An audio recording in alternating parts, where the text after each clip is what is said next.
Bonjour, je suis ici avec Johnny Kegels. Johnny Kegels, c'est quelqu'un que je connais depuis quelques années maintenant.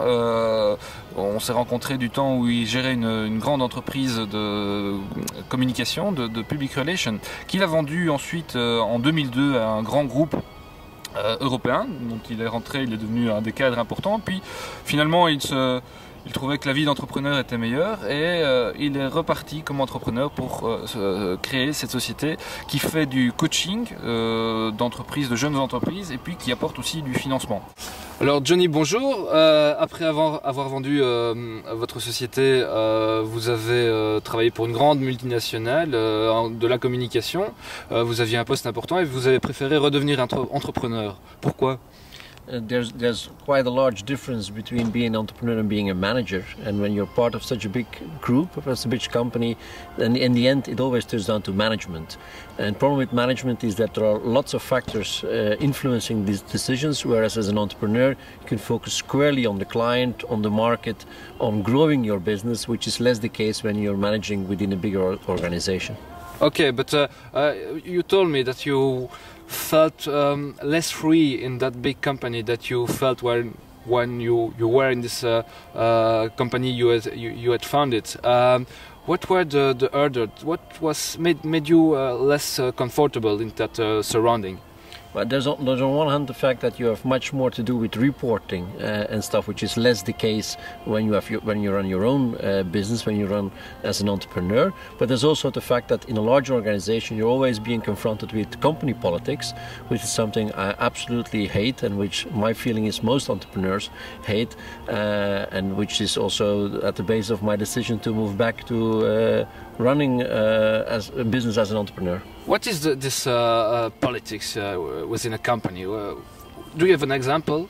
By company politics apparently is often related to the fact that people tend to look much more to their own position and how they benefit themselves within a group, instead of working for the benefit of the group entirely, for the company as a whole.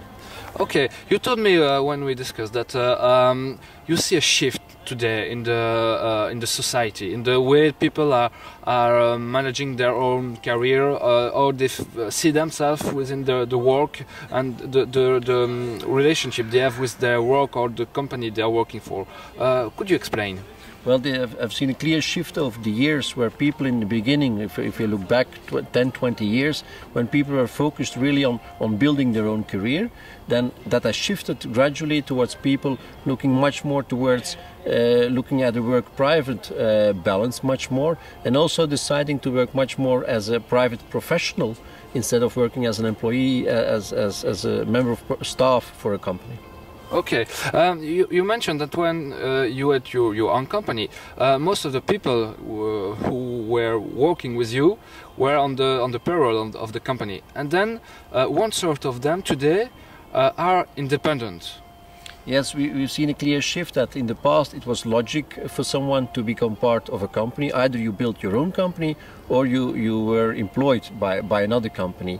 I've seen lots of people at my old agency moving often towards client side, but then afterwards becoming independent, not working for another agency, but working as an individual, as an entity on its own, and that's a clear tendency I see in the market towards people operating as individual professionals.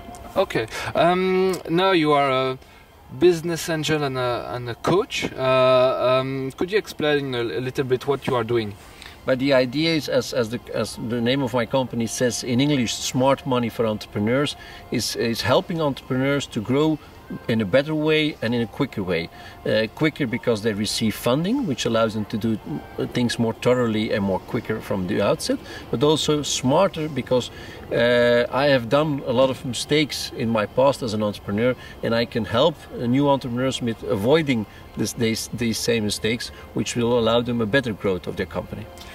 You have two companies today in your portfolio. You told me that again there is a shift also in the way people are communicating. There is, if you look like for instance to the companies I'm investing now in, is at one part Direct Makelaar, which is an online broker in real estate, but which in Belgium. in Belgium indeed, and which is completely focused on doing the entire selling process of house through online. We do exactly the same as what a traditional broker would do, except for the visit, but we also no longer work on a commission percentage, but specifically with a forfait-based pricing. And we use the internet to allow that on a much cheaper way, allowing people to be assisted in the sale of their house without having to pay hefty fees to a broker.